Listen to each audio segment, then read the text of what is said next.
Now go home and get your fucking shine box.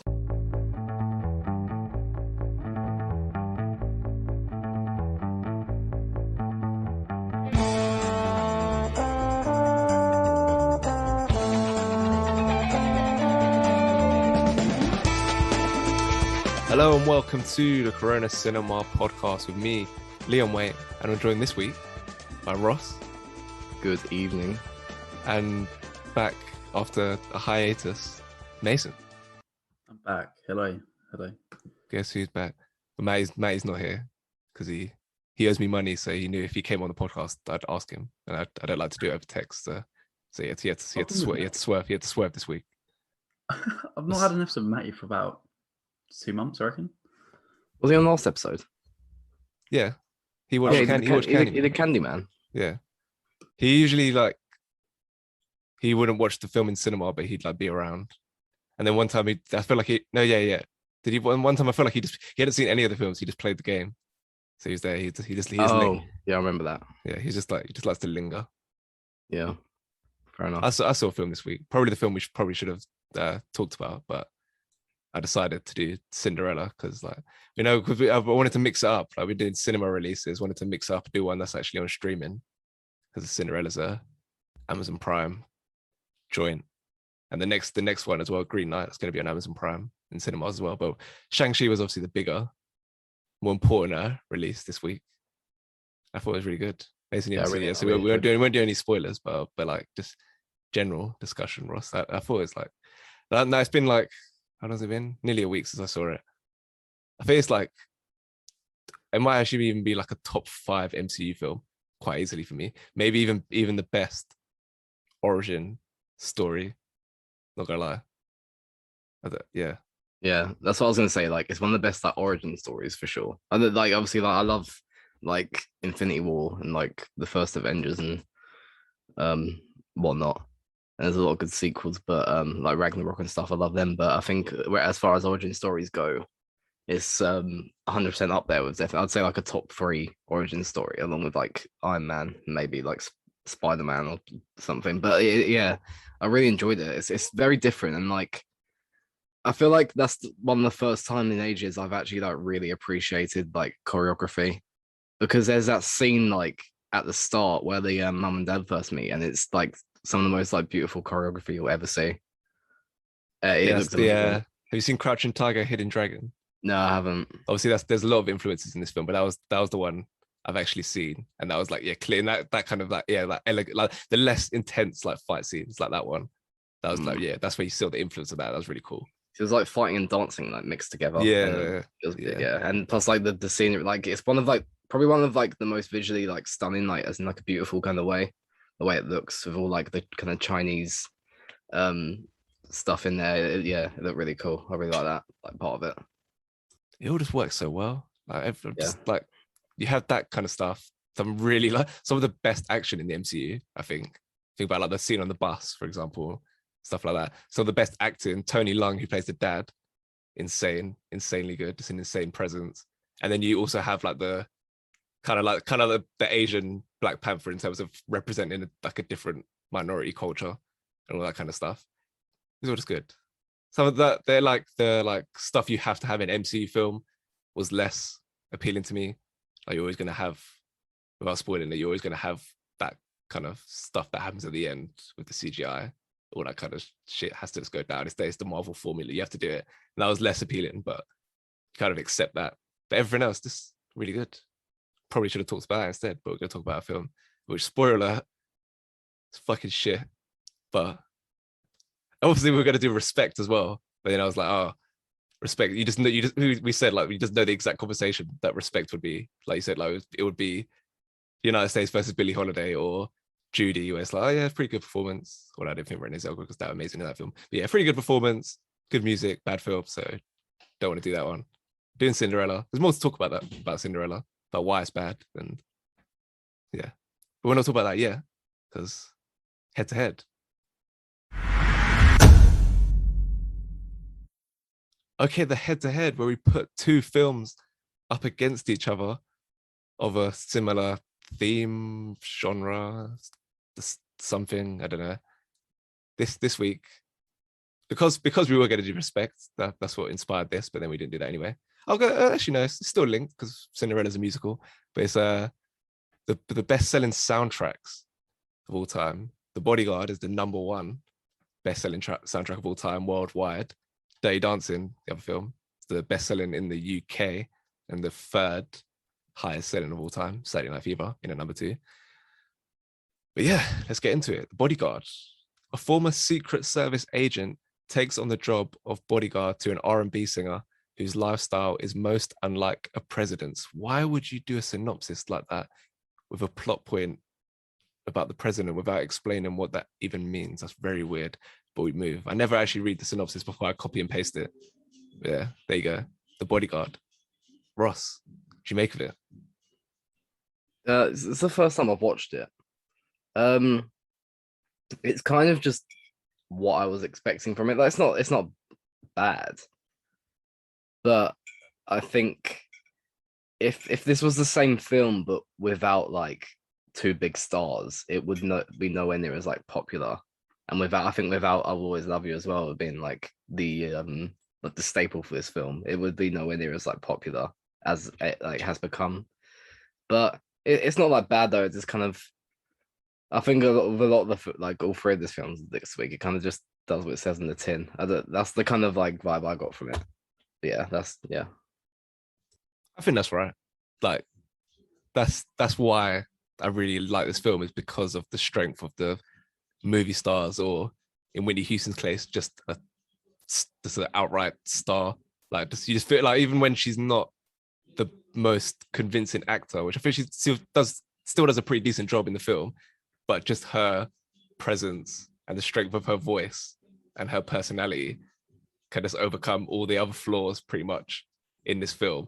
So yeah, that's pretty much it, nail on the head in terms of why this is such a rewatchable film. I've seen it like 5 or 6 times now, plus the soundtrack obviously as well. But Mason, Whitney Houston, it's just sad, man. I don't know why. Of all the celebrity deaths, this is the one that feels like the most kind of tragic loss. I don't know why. She obviously had a lot of problems. I think it's just, you just see it in this film, like the raw talent that she has, and kind of gets turns a mediocre film into something a bit more greater.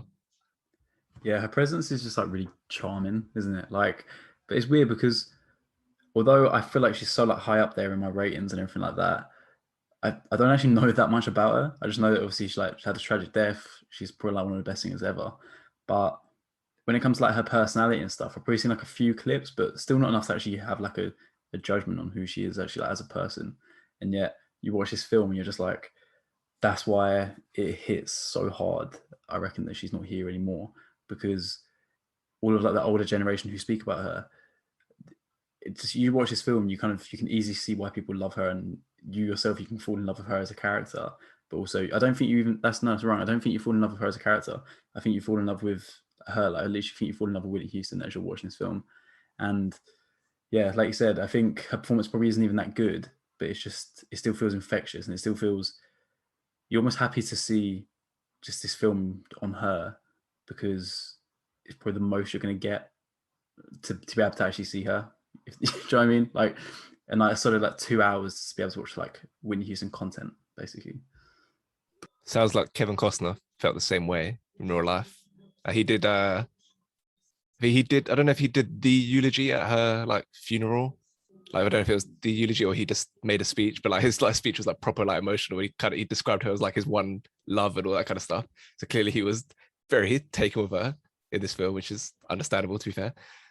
So that's The Bodyguard, first film. It's up against Dirty Dancing, another banging soundtracks. Spending the summer at a Catskills resort, which I'd never heard before.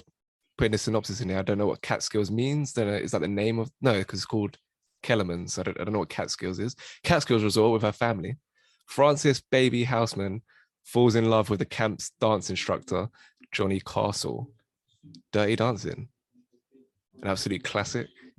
Everyone's mum's favorite film, probably. Ross, do you connect to Dirty Dancing as well? I mean, it's like, it's fine. It's a decent film. I don't know why it is the classic it is though. I can't like it's not bad at all. Like it's not great. I don't know. It's hard to explain. Like I think it's just kind of the era it came out and stuff, and kind of a lot of like summer films and that kind of stuff in the 80s as well. It kind of fits that vibe. But no, yeah, it's all right. I think the difference between this and the Bodyguard is that the Bodyguard's like the song is good regardless, but this makes I've had the time of my life slap more when you watch this film. So like that's it, like what I kind of take away from this. But yeah, I like it. It's all right, but I don't like. I can't get my head around why it's such like a timeless classic that it's like supposedly is. 2 words: Patrick Swayze. Just look at the guy. Just the way he moves. Like I don't. I don't even. He's just. He's kind of incomparable as as an actor. He's another one. Just kind of his sheer force of personality, the way he moves, and his face, his abs. It's just chocolate on the screen. Like I don't. That's you can't resist it. That guy. Like above anything else. Jennifer Grey's pretty good. I like the like summer of love and self-discovery, and she's understanding a different part of herself and all that kind of stuff. But it's just Patrick Swayze and the soundtrack, I think, that does it for me. Mason, what's your relationship to Dirty Dancing? Yeah, I'd not seen it either, and I just knew it was my mum's favorite film. So it was really weird as well when I watched like the final scene. I feel like I'd seen it before, so I feel like I must have somewhere watched that before because I was watching it like, oh yeah, I know this bit. But yeah, I think this is more rewatchable than Bodyguard. Like you said, it's just like an infectious film. It's just so easy to watch. The actress who just played Katie Fitch got hit by a bus. For us, has just put in the chat. What's her name? How do you even know that? What news app did that come up on? They only just told me. How did you find out? It was on Twitter. She's like paralyzed. What the hell? Oh, is that a bodybuilding one or the other one? Sorry, what? I don't no, the bodybuilding one, I think. Bodyguard in one. Breaking news. Breaking news. I thought I'd give you the lowdown. Don't even know what I was about to say. Mason was talking about Dirty Dancing. He's talking about the energy. Yeah, that's the other thing. There's the energy to this film, Ross. Why are you not feeling it?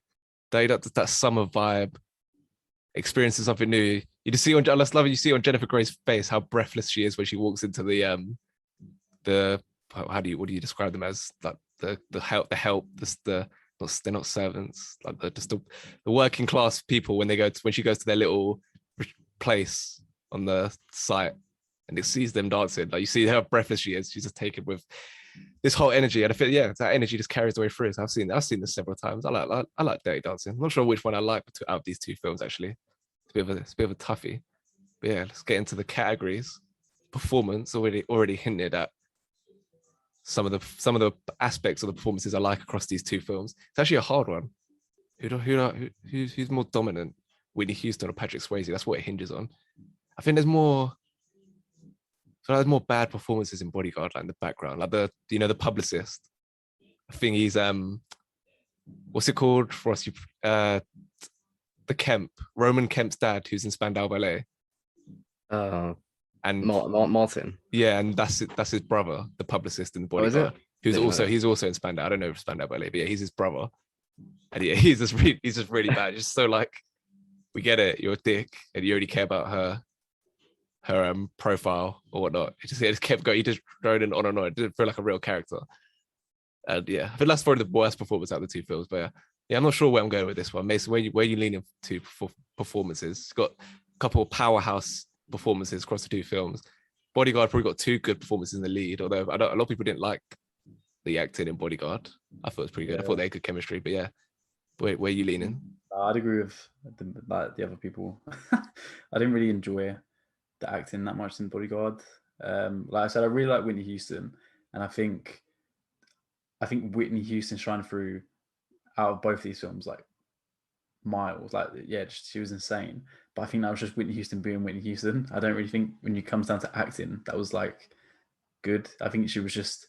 I feel like she would just walk on set and everyone's like, oh my days, like that's how I was like as I was watching her on the screen. So I feel like it's like cheating almost to give it to her.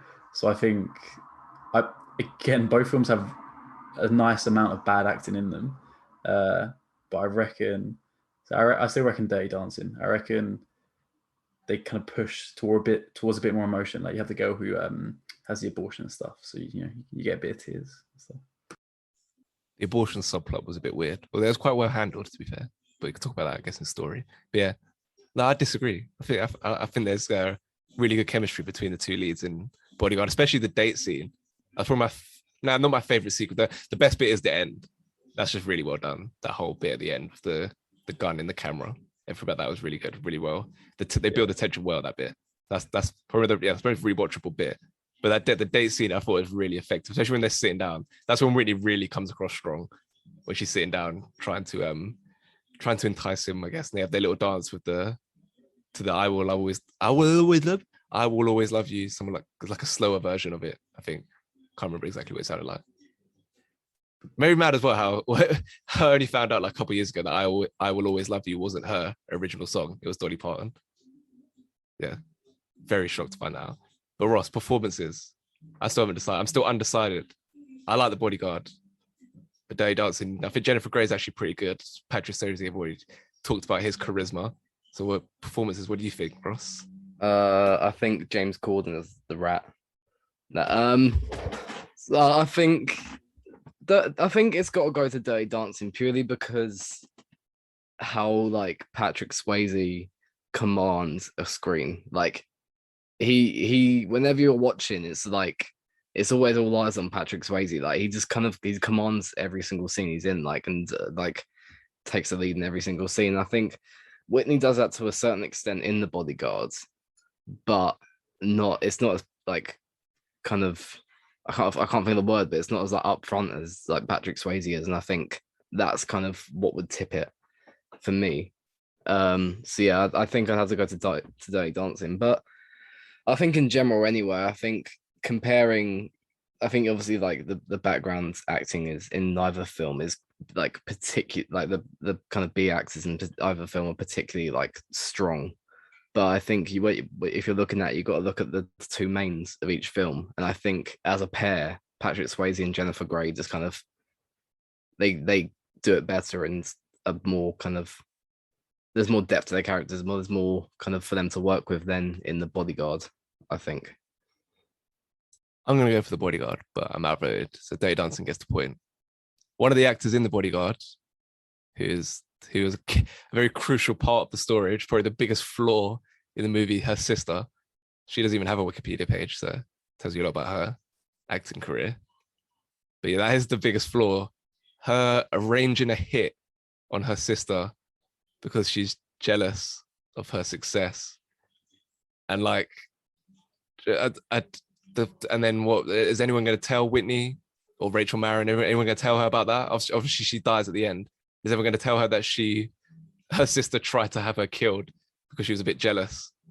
Is anyone to tell her that we're just going to bury that? Because I feel like she'd be pretty scarred by that fact.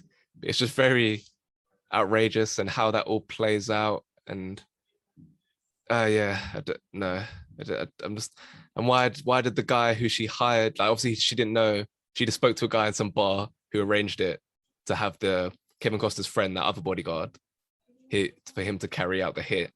But then why did he like try to get with Whitney in the hotel room? Surely that was like gonna damage it. Like he needed to kill her at some point in this movie. Surely that was compromising his interest a bit, trying to get with her.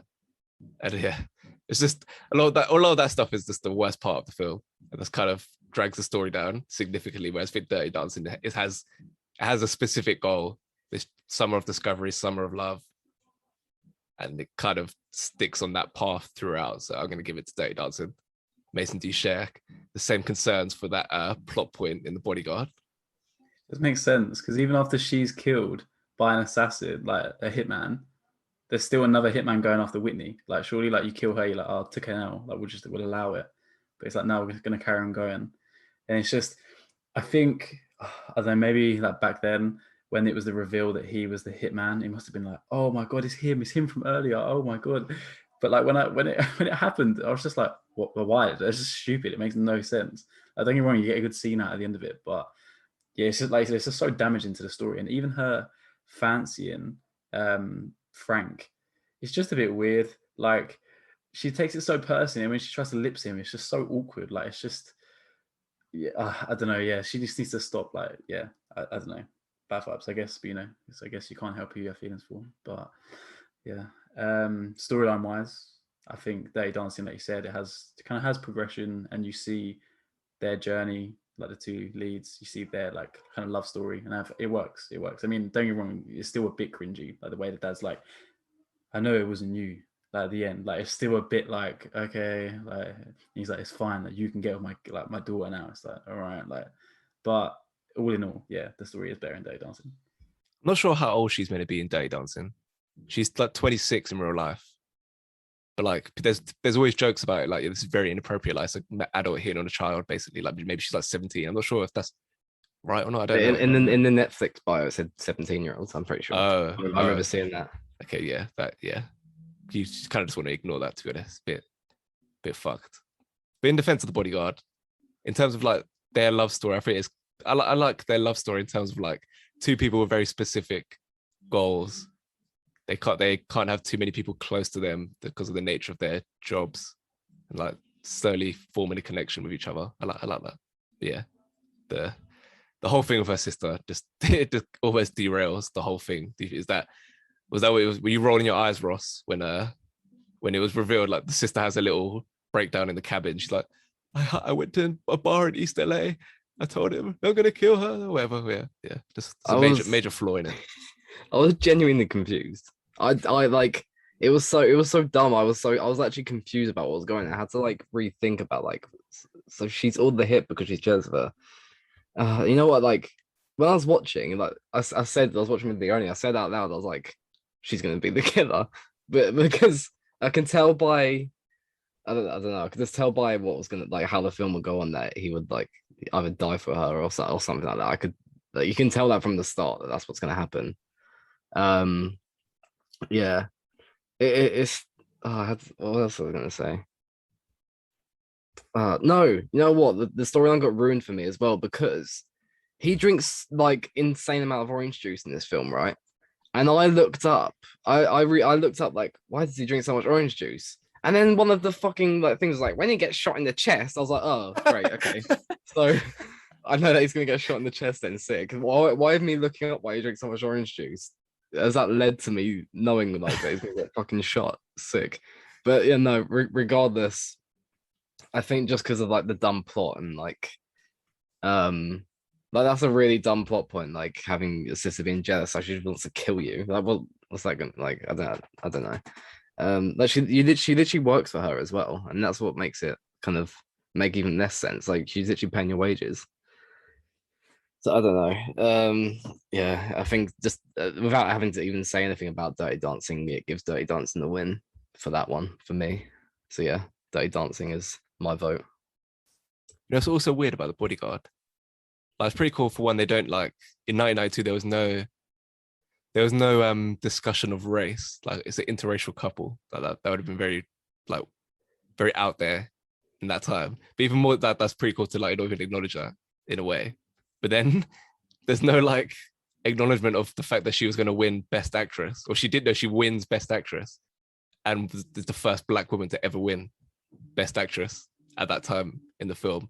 But there's no like that's not part of the film in any way. It's like, oh, you have Rachel Marin, she's going to be the first African American to win Best Actress. But yeah, it's a weird thing to like not even think. Maybe did no one think about it, or they're just like, I can't be asked to. You could just add like one line in there, just add even more like credence to her success, I guess. But yeah, that's story. Dirty Dancing wins. Visual style. I feel like Dirty Dancing summary vibe means it's probably going to win again here, which would give it an unassailable lead. Bodyguard's pretty standard. Like there's a bit of a, I don't know. It's kind of, I don't. Yeah, it's pretty unremarkable what's going on in Bodyguard, which is kind of like a lot of the film, bar what's going on with Whitney and their romance. whereas Dirty Dancing adds to that energy they've already talked about of this summer romance. So I'm probably leaning towards that one. You the same, Ross, in terms of visual style?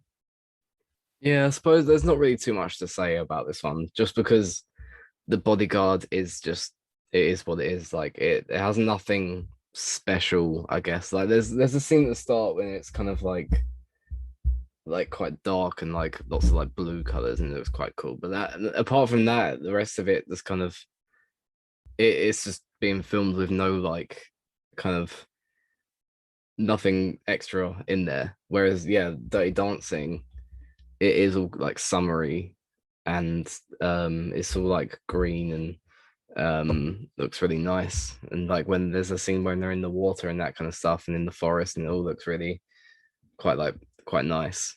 And yeah, I think just because the Bodyguard doesn't have anything special in it, or even any kind of like significant like theme or style visually that you can point to, I think it has to go to Dirty Dancing. Dirty Dancing captures all the lovely dancing that's going on, all the gyrating that's happening over at Kellerman's. I think at the start of the Bodyguard though, when because it starts off with like silence, then the gunshot goes off. It made me jump when I watched it again, like maybe like 2 months ago, and I was sitting here waiting for it to come as it was like silent start. It's like yeah. But aside from that, visual style, Mason. Dirty Dancing. Bodyguard's a bit like grainy, like it's just a bit Rain. yeah, it's a bit grainy. It's just not much like going on really. It's just a bit like yeah. Just, there's a few bits I like about the style. I like the dancing scene kind of at the beginning when she's like practicing a choreography or something. That's quite fun. But What flex to do it in your own house? Like you're like, I'm not even gonna travel somewhere. You're gonna come here and we're gonna film it here. Like, I think that's a really sick introduction to her character as well. The way she's always facing the way you don't see her face. And she's like, oh, I can't be asked to meet him. Blah, blah, blah. She turns around. She's like, oh yeah, I like that. But like you said, I think all of like the dancing scenes in Dirty Dancing, they're just sick. Like there's just the way it's captured.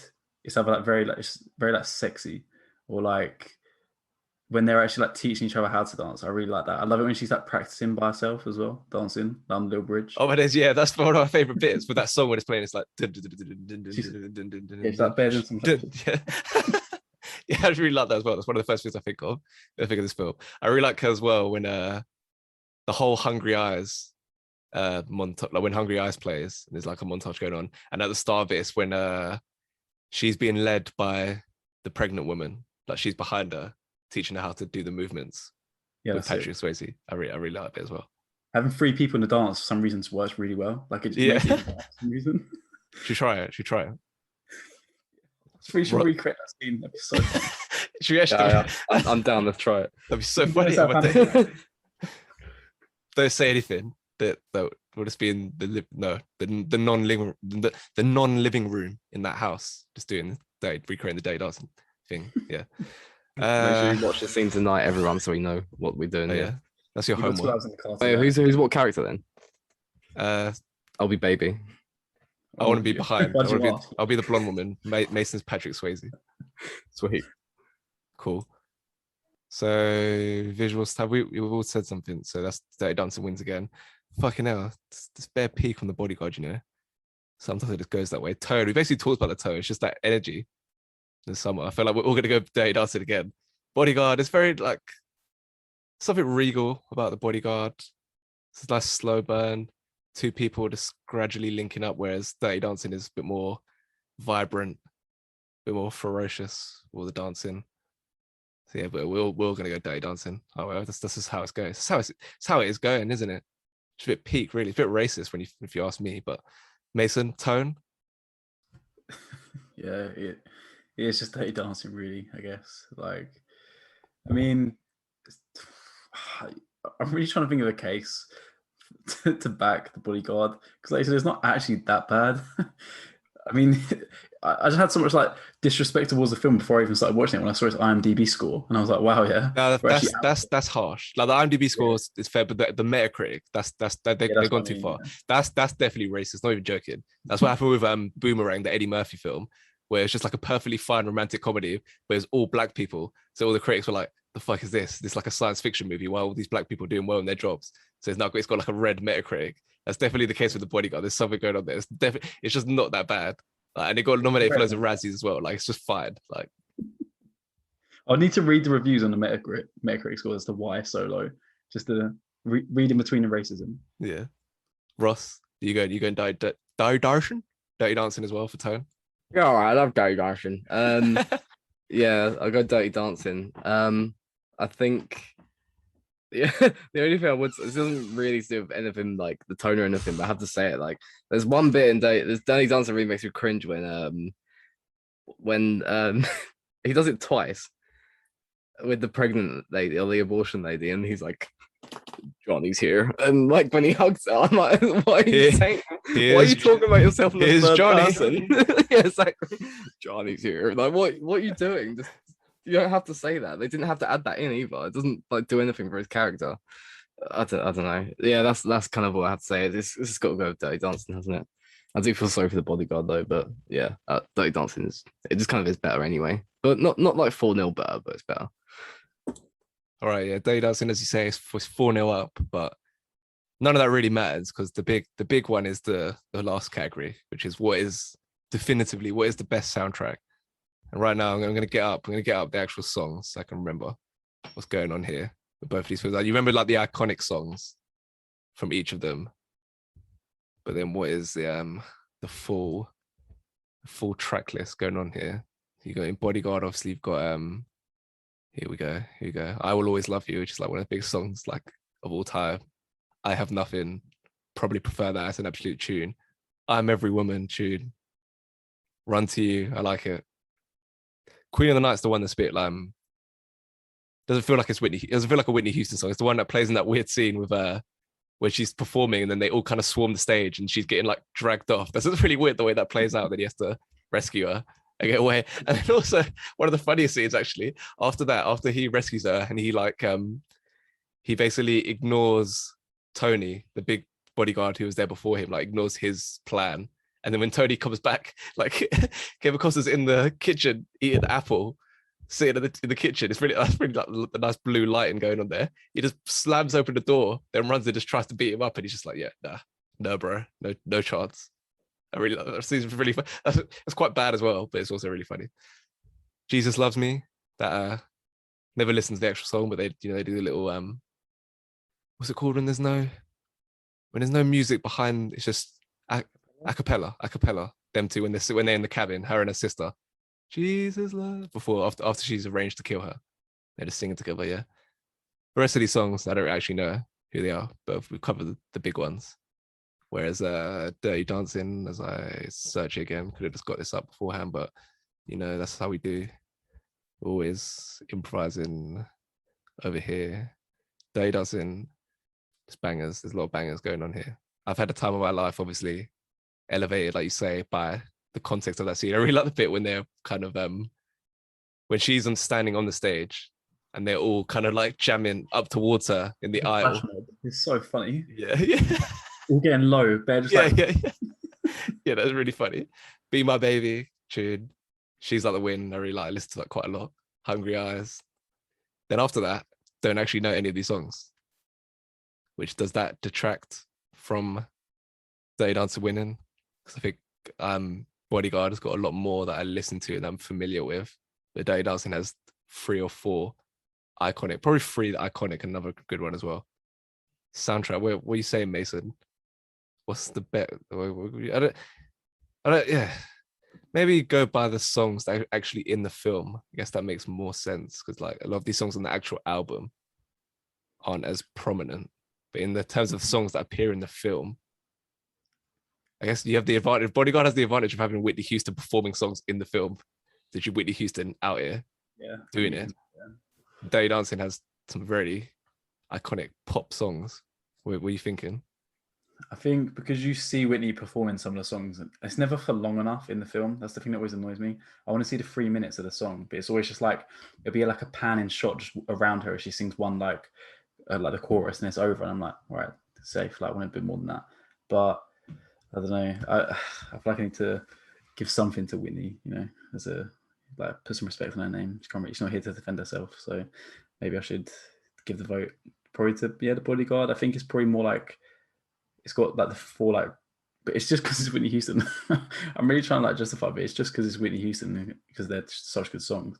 But I guess the one that complements the film the most is probably Dirty Dancing, because every like now when I hear those songs, I'm going to imagine the scenes, whereas the actual scenes in The Bodyguard aren't actually memorable. But at the same time, like when she does sing on, is it the no, it's not on a cruise, in that hotel, that still just feels quite magical. Like that's probably like the most standout when she just sings like a little bit of the song. Yeah, it's just sick. Yeah, Bodyguard. I think it's just crystallized in my brain what the thinking is here. I think The Bodyguard is better. It's like better music, better put together music. But Dirty Dancing is like the one you'd more likely just listen to on a dirty basis. Dirty basis?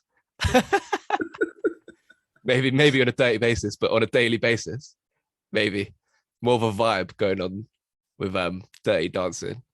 But The Bodyguard is a more quality level of music. I think that's where I've come to, which is arguing. What does that mean? Who wins? I still don't know actually. Ross, you decide first, and then I'll decide what's better soundtrack. If you put it in like a dirty basis perspective, it's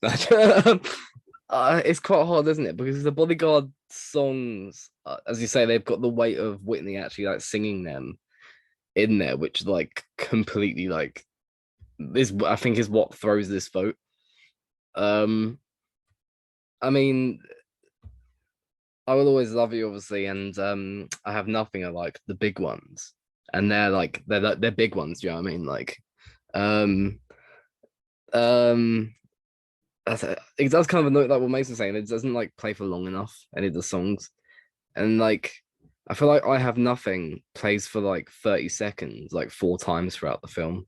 I don't know, and it kind of gets like, yeah, I don't know. Whereas, yeah, Dirty Dancing, I think it's actually music that kind of fits the vibe instead, like in the background, like Hungry Eyes and stuff. It's just really nice to listen to, and like I've had the time of my life. Like the big ones at the end are obviously I Will Always Love You, and I've had the time of my life, and I think within the Bodyguards, I have the fucking I Will Always Love You.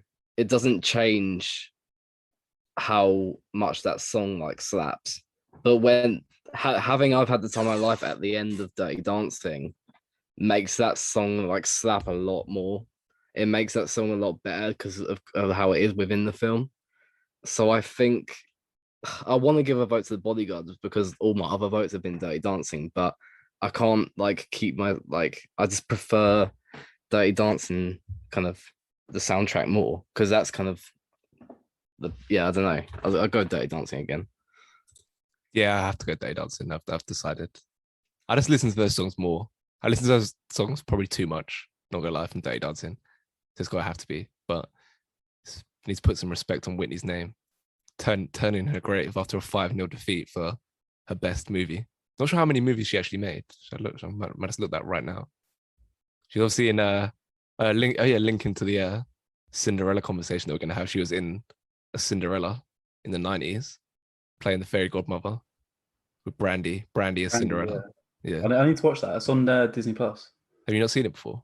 I haven't seen it, no. Oh, I kind of like it. Not seen it for about. I've seen the clip on Twitter where they sing together. They sing that Impossible, is it?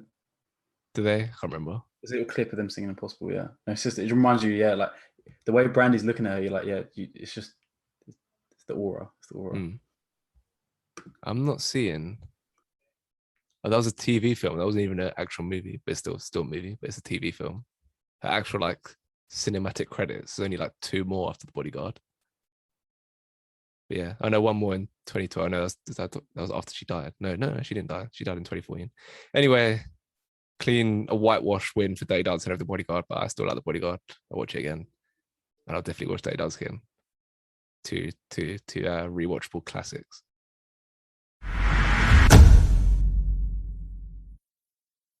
Okay, the game this week, inspired by Ross bringing Tenable to the table,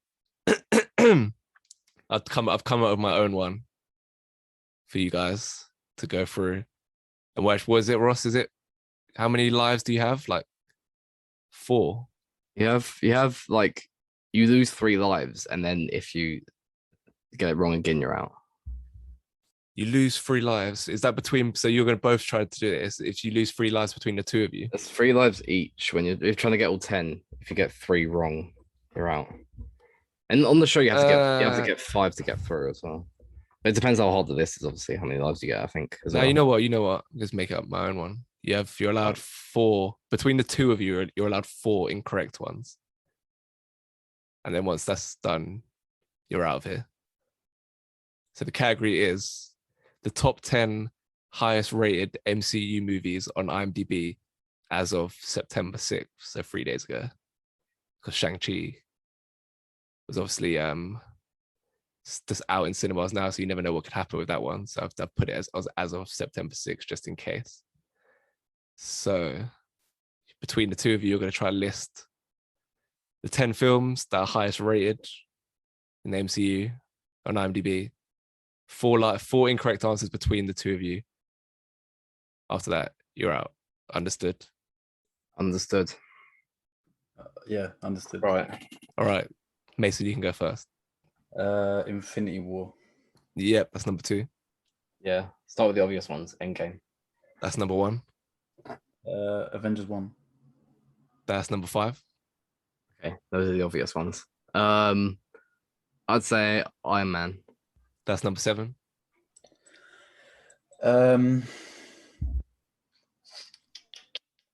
Ragnarok. Fucking hell, that's number 6.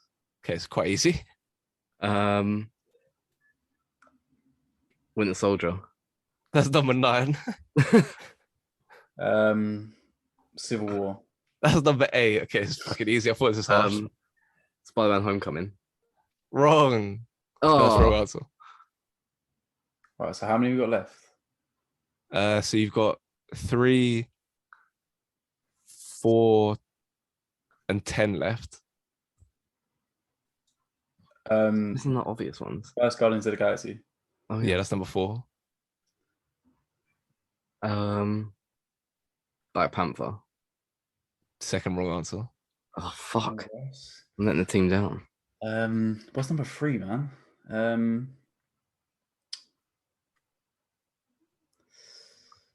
I don't know what's come out recently. I haven't watched like last 2 films.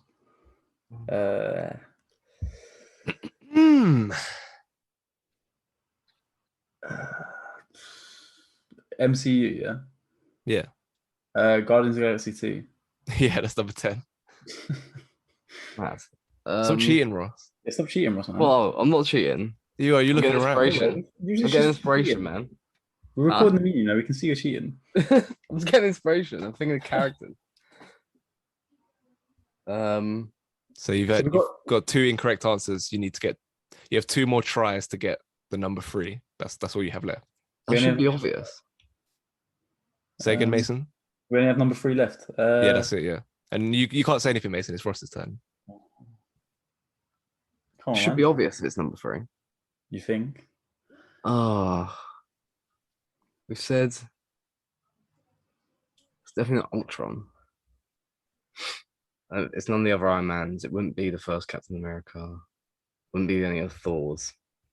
Gotta think origin story. It wouldn't be Captain Marvel. It might be Doctor Strange, but I don't wanna. Doctor Strangelove. That's not in the MCU. Oh damn! I thought it was. Could It be. wouldn't be. Far From Home wouldn't be that high. I have to push you for your answer here. Sorry, Mason. I'm gonna have to get another wrong answer because I'm gonna go Doctor Strange. Third incorrect answer. Fuck! I know it. Mason, you have to get it right or incorrect answer and you're out, having got 9 of the 10. So we've done all the Avengers films. We've done Iron Man. We've done 2 Captain America films. We've done both Guardians of the Galaxy films. We've done the last 4 film. I don't know who else is left. Number 4. No, is this number 3? Sorry. Yeah. And Ross said Doctor Strange. Spider-Man wasn't on there. What Spider-Man did you say, Ross? Not the first Spider-Man. That's the first one. I said I don't think Far From Home would be that high though. I feel like there's a number of films, Alicia, but I just don't care. That's the I thing. feel like we're talking about like 8+ here, if it's that high.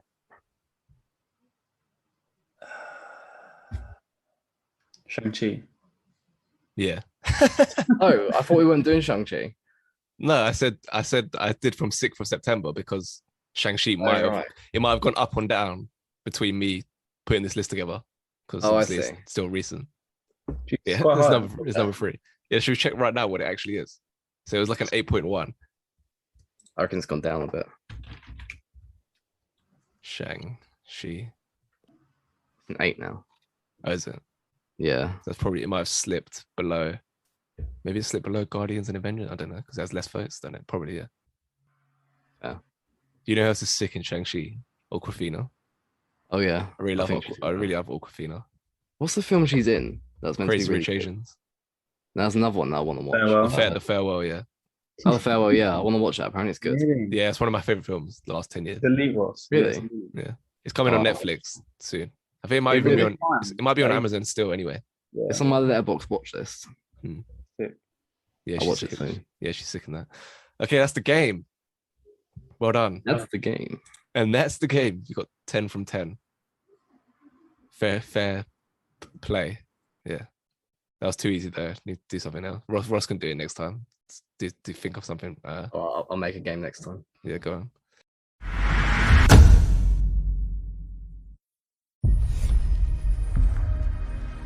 This is it. Dresses by Ella.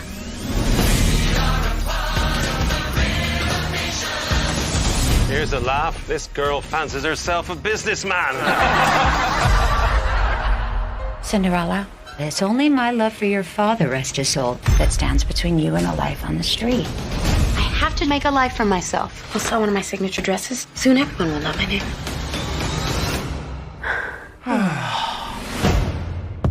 I am your fabulous godmother. Do you want to go to that ball and meet a bunch of rich people who will change your life? Yes, I was just crying and singing about it like 2 minutes ago. Then go, you shall! Oh, look at that. This is different. Okay, Dad. You said you wanted to be a businesswoman. It's magic time. Holy. Where's my tail? I can't balance without my tail! Here I go again. I'm imagining a world outside and Oh my God. It didn't happen. And even if it did happen, Hi. Would you like to dance? right now. Where did you get that dress? I designed it. I pick you to be my princess. What about my work? I don't want a life stuck waving from a royal box any more than a life confined to a basement. the world's half asleep. It's gonna wake up and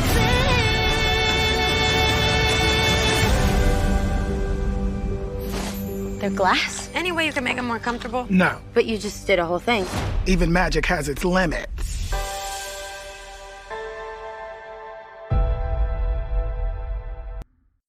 Okay, the main review this week. The first time we're not doing a cinema release because we're doing Cinderella that came out on Amazon Prime. Mason, have you not watched it? It's literally streaming. Why do you not watch it? I literally just finished Dirty Dancing. I don't have time. I've been working. It's quite Definitely had time to watch one other film. I just really didn't want to watch it. I'm not gonna lie. I saw a clip on Twitter of James Corden. They're in like the back of a carriage, and he's like screaming. He's like, "No, I don't want to change." Blah, blah, blah. And he like, it's just his head, and it's just very annoying. That like, I saw a tweet and it's like every bit of this film that I've seen has been against my will, and I was like, yeah, I don't actually want to sit down and watch the whole film. So, Well, that clip, you know, what's that clip though? I didn't even watch it. I just know it was terrible of him like in the streets with Camila Cabello, like they dancing or singing or something. yeah, they're like in a LA. flash mob, and they like block the road. And Yeah, there's people like trying to get to work, and James Corden's like thrusting in front of this car, and it's disgusting. Like, yeah, I it's couldn't even watch it. I just saw it. I was like, no. But I feel like I did just to see him one half a second of it. I could imagine the whole clip. Yeah, yeah. Cinderella's What about- bad, but whatever. We watched it. Here's what it is. All right, go away, Mason. Yeah. On that note, I'm gonna go. Get out of here. Enjoy it. Hope you enjoyed Cinderella. Hi, Mason. Bye, Mason. See you tomorrow, guys. See you tomorrow. Yeah. Fucking dickhead. Dickhead. Where was I? Cinderella. Before I was interrupted. Some guy just didn't watch it, even though literally picked a streaming film so it would be accessible for everyone. Didn't even have to go to the cinema. Didn't have to pay any extra money. But here we are. Disappointed but not surprised. Yeah. Cinderella. And you know what? They're going to miss out for the first time. I'm actually going to do a synopsis for the main review because there was no reason to not do it for the last 5 episodes, whatever it is. But here we are. Yeah. Cinderella. 2021 Cinderella, in case you're confused with the 2016, what, 17? 2015, is it? Lily James. I think, yeah. Or or the TV movie I referenced with Whitney Houston in 1997, or Cinderella, the original cartoon Disney, I'm going to guess was 1972. Is it older? Let me I check. can't remember what era it is. Cinderella. Fuck, why is the 2015 one the first one that comes out when you put in Cinderella? I didn't even know they made that 2015 one until like 1950. Oh, okay. It's that era. Yeah. Not to be confused with any of those ones. It's 2021 Cinderella, a modern movie musical with a bold take. Yeah, we'll discuss how bold it is. Take on the classic fairy tale. Our ambitious heroine has big dreams, and with the help of her fab godmother, she perseveres to make them come true. Yeah.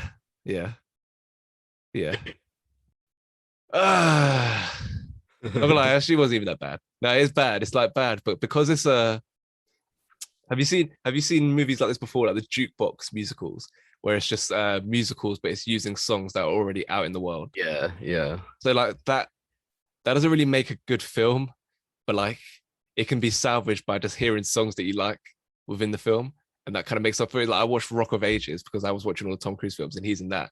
And actually, on the back of watching that, there were some songs that I hadn't heard for a while that I started to listen to because I heard it in that film, and they were quite good in that film. And it's kind of safe for here. Like there's some songs that are like, oh yeah, those banged. Remember those, and that can help you like get through it. But I don't think that necessarily makes it a good film. But yeah, that's one appeal to this film. But Ross, your first impressions of this new bold take on Cinderella? I mean, it was completely what I was expecting it to be. I mean, it has like singers and comedians as the actors, so I knew that wasn't going to be a good part of it. But yeah, apart from that, it was just like completely what I expected, which is why I think I don't think it was like awful, and I think critics and stuff are being a bit dramatic about how bad it is, because I don't know why you would expect as I say, a film with like singers and comedians to be good. It's just like to like enjoy the ride. Do you know what I mean? Like I quite enjoyed like having like Queen and like Madonna. Like I kind of like that. Oh yeah, that Madonna song is a tune. I hadn't listened to that for a while. Yeah. There you go. I listened to that in the car. I know. Yeah. Yeah, and like I quite liked like like the What a Man Seven Nation Army mashup. That was cool. And like it was it's somebody to love. That's like that's where I don't know Queen that well, but that's probably like a top 5 Queen song in my opinion. And that's the only one where it's like the cover in this film, it was just so bad. The Prince was a really bad actor. I thought he actually ruined the song. I barely enjoyed it, even though it's such a banger. I barely enjoyed it the way he performed it. That's like the only one. Everyone else is like, oh yeah, nice song, kind of cool. I hated his Somebody to Love. I didn't mind it. I think it's just like songs like Material Girl. Like Idina Menzel's actually a good singer as well.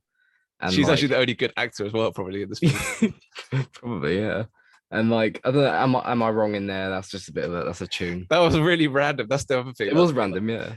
That felt like usually I don't know. I feel like they should be from kind of a similar era. The songs, like not like maybe span over, I don't know, like 20 years or something, maybe at most. Like that. Am I Wrong felt so like out of place. I don't know. That's such a modern song compared to the other ones. Like to go from Queen to Am I Wrong was very weird. Yeah. And then they had Ed Sheeran like Perfect thrown in there as well. Oh yeah. That was another like modern one, which but no, because the What a Man thing, I've been listening to Salt and Pepper for the last couple. Is it Salt and Pepper? Is it Salt and Pepper? Yeah, whatever it is. Yeah, for like that song for the last couple. To be fair, I didn't know. You know the opening song. How does it? I've written down. We are a part of the Rhythm Nation. Oh yeah, We are a part of the Rhythm Nation. Oh yeah, because I didn't know this was a jukebox musical when I it didn't. started. So I have never heard of that song before. So I thought, I oh, hadn't. what a tune! They just come up with a tune right out of the gate. I actually kind of liked the opening a little bit, so it was all right. Like the narration was a bit cringy, but that the whole like opening set piece in the song, pretty cool. Then there might have even been another song before I realized, oh, I feel like maybe it even got to Somebody to Love before I Yeah, realized. I think it actually did. Yeah, Somebody yeah. Love was the first one. I was like, oh shit. A clean So song. they're just doing other songs. Yeah, yeah. I feel like we're not even talking about the film, we're just talking about the songs. The actual film. You know what? Let's start with Camila Cabello. Cabello or Cabella? Cabello. Yeah. What do you make? You have the contrast this week between her and Whitney in terms of like a star. Or she's a singer, not an actor, who's come in to lead this film. And Whitney uses her like star presence to overcome even some of the maybe acting issues she might have. Whereas Camila Cabello, it's tough watching. I don't know, she was like all right. I just didn't feel like they tried to make her comedic, and I don't think she had the skills to pull that off. And I think the difference is with like the Bodyguard, it's a drama. It's like serious, and Whitney had to actually like act. Whereas this kind of reminded me more of like The Greatest Showman, where it's like a theater production, like on your screen in that kind of way. So it's not like dramatic acting. It's like that, like over the top kind of acting that you find in like a theater performance. And I think she does fine at what it was, but you could like she didn't do. You could have got any actress to do it, and they would have been fine as well. I don't think there's nothing special. Like I won't remember this performance. Like I saw a tweet because she's going out with Shawn Mendes. Yeah, and there's like rumors that, but I don't know about this. I was looking at Wikipedia, and it's like one of the first things about the relationship is like people think it's like a sham, just like a publicity thing that they're together to like boost their profile. I was like, I saw a tweet the other day where it was them. I think maybe they're at the premiere of Cinderella, and they were like hugging or embracing or something. And then someone quote tweeted like, they're the most sourceless couple I've ever seen in my life. I feel like that's just like sums up my feelings toward her like acting in this performance. She just isn't that very like, yeah, she's got there's no source, there's no drip. She's just not, there's no charisma going on here. It just doesn't really work. Like, yeah. And that's one issue with the film. But beyond all that, I feel like my main thing is just like because they're trying to modernize it. That's like the whole point of this. That's in the synopsis. A bold take, modern movie musical. And they're trying to do that by making her not be as concerned by being swept off her feet by Prince Charming. Is Prince Charming in Cinderella? No, that's Sleeping Beauty. It is Prince Charming. No, that's Sleeping Beauty, isn't it? No, I remember looking it up at the time. It is Prince Charming. So what's Sleeping Beauty? Sleeping Beauty. Who's the prince in Sleeping Beauty? It's like an actual name, like Prince. It's like Philip or Robert or something. Yeah. Dead. Okay. Anyway, so she doesn't want to be swept off her feet by Prince Charming. She wants to like do Dresses by Ella, which is really funny. Start off a career for herself, but it was just a bit cringy and like just a bit hollow as a way to go about it. And like the whole point is like this is like a patriarchal society where women aren't allowed to do anything, and all she cares about is like, I'm just gonna make a lot of money doing these dresses. And like the princess, all she cares about is like being the ruler of the kingdom. Not even like, yeah, I want to be the ruler of the kingdom so I can like try bring out some change to make this like a better world for women. I thought like that would be the way to like try modernize it, like in a more like, I don't know, sophisticated or like cool way, rather than this, which just feels a bit like tacky. It's like, yes, Cinderella, she's a capitalist, like go-getter. She's gonna go out there and make these dresses, make a load of money. And that was probably the biggest like flaw. That was the way it's like, yeah, what you were trying to do here just didn't really click together for me. Yeah. I don't know if you like, I don't know if you found that to be cringy as well. This idea, yeah, she's like this self-starring entrepreneur. It didn't work for me. I think it's just so like in your face the way they're trying to do it. There's just no subtlety about it, even attempted. It's just very in your face, which makes it more cringy, I think. Like there's nothing wrong with that, obviously, and I see what they're trying to do, but I think because it is so just like in your face and like not yeah, I'd say no subtlety at all. It's kind of like, right. I don't really know how to like react to this. Like, it's just, yeah, they could have actually like tried to make it, enjoyable and like make sense. I don't know. Especially as well because they like changed the whole dynamic between her and the her stepmom and the stepsisters. They changed that whole like, because in the cartoon and in the story, in the original story, like they're like evil to her. They like hate her. They keep her down in the basement. They don't want to. They like don't want her to do anything. They don't want her to go to the ball because they just like they're just a bit evil. Whereas here, like they're not really like they kind of she's like part of the family in a lot of ways in this one, and like Idina Menzel's like looking out for her in a way because it's like it's a man's world.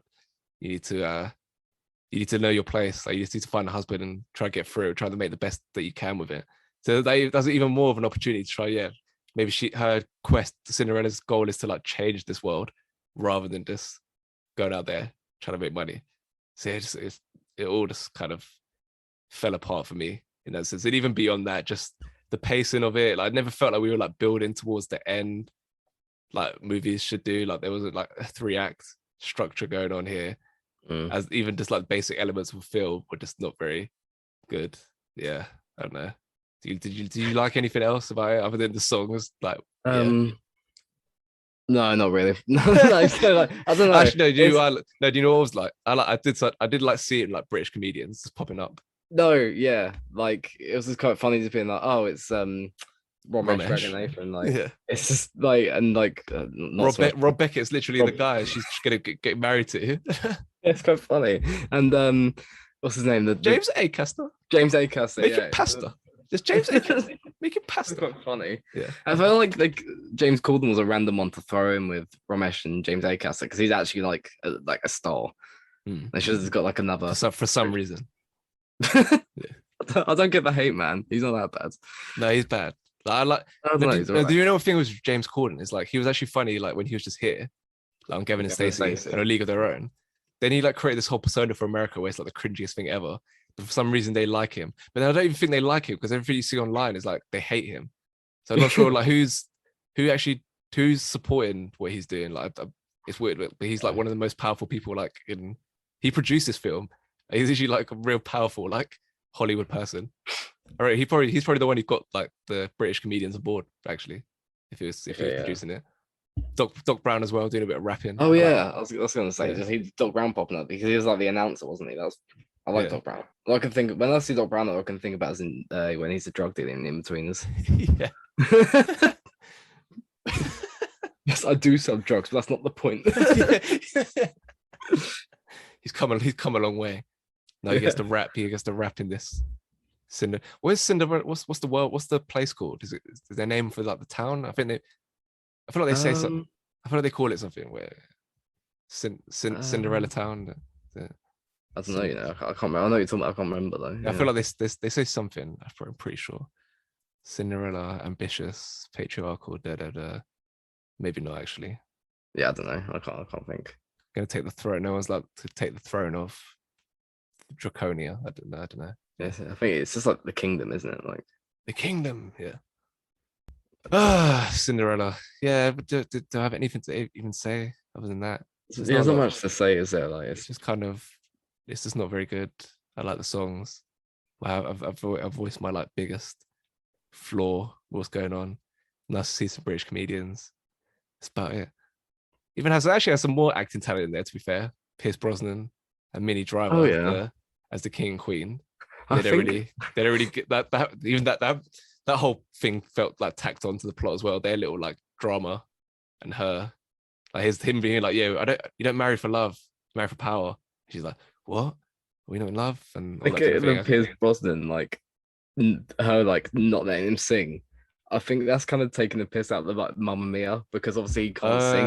He's meant to do it in there. That's the first thing that came to my mind. And it kind of makes sense. Like him, like about singing, she's like, stop, because he knows he can't sing. So yeah, it's like his Mamma Mia like days trying to sing. Because I remember I've heard before, like he didn't know he was going to sing until like he got on set and he was like, hang on. So yeah, that's funny. That hadn't even occurred to me. I like that. I like that someone thought, yeah, I like the.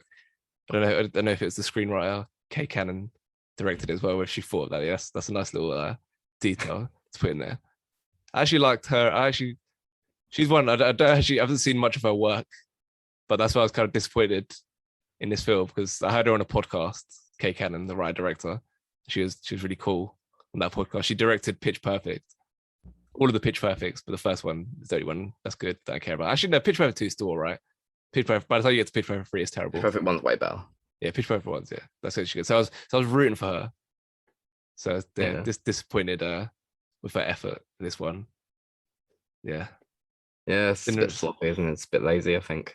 Cinderella. What did you give it on Letterboxd? I gave it 1.5 stars. I gave it 2.5. Just because, Is that that's more than Cocktail. Yeah, but like Cocktail's bad. Cinderella's Cocktail's sick. I don't think Cinderella's like trying to be good. It just is what it is. Like, it is trying to be good. I don't think it is. It's trying to be this bold. It's literally trying to be this bold modern take on Cinderella, where she's a girl boss. Yeah, it kind of just and it does fails. it. That's what it just does it. Like, I don't know. It doesn't do it in a good way, but it still does it. No, that's Tom Cruise will turn in his grave as well, like Whitney Houston, when he finds out that Cinderella got a higher rating than Cocktail. Actually, no, he won't, because he hates Cocktail. That makes no sense. He disowned that film. But yeah, Cinderella. That's the film this week. Probably the worst film we'll ever do. Just wanted to mix up, innit? We could have done Shang-Chi. Talked a bit about Shang-Chi. We did Black Widow the other week, though. I mean, ooh, no, I like Black Widow. No, yeah, I meant that's just like Marvel to mix. Oh, I thought you meant there's like a bad film. I thought you meant there's another example of a bad film. Shame. No, I was saying to mix it up a bit. Yeah, we can mix it up a bit. What we got? What have I got next? I know we got James Bond coming up. Is that it? Yeah. James Bond, but then I'm like afraid that it might get delayed again. I think it'll be fine, because because Shang-Chi's done quite well, I think, at the box office. So maybe they'll be more likely. They were on box office because they didn't release on Disney Plus. Yeah, that's true. But even still, like the only film that's been like a success, I guess. Actually, no, Quiet Place 2 did well. That was like the first big one back, and then Fast and Furious just like acted like the pandemic didn't even happen. Still made like, I mean, no, it would have made $1 billion without a pandemic, but it still made 700 mil. Not too bad. Yeah. But yeah. Hopefully James Bond doesn't get delayed. I know James Bond comes out in the UK before America, like a week or so, which is rare. Oh, we don't often get films before them. Yeah, it's coming up in a few weeks, but the next time.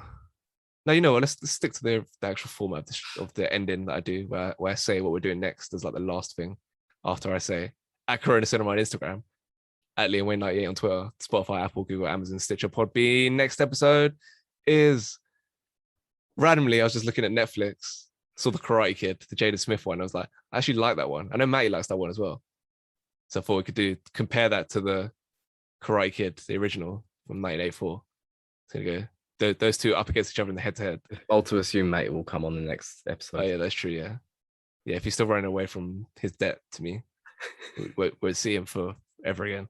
And then the Green Knight, which I'm really excited for, getting rave reviews from pretty much everyone. I've heard good things. In it. Yeah, Dev Patel. I don't know if it probably won't be an Oscar film, but there's a lot of love for Dev Patel out there. Skins alumni. So yeah, that's out in. I'm hoping it comes out, because people say it's one you need to see on a big screen. Like, it's coming on Amazon, but I'm hoping it's shown in the cinema. But like usually, if it's coming on Amazon, it won't be showing in like an Odeon. It'll be shown in like a little independent cinema.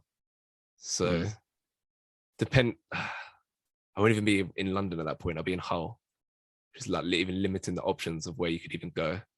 Like if I was near here, I could like find a cinema quite easily, show the Green Knight. That's been annoying. Hopefully somehow the mainstream cinemas decide, yeah, we're gonna show it. But yeah, that's the main review next time. This has been a long rambling ending, but go well. Cheers.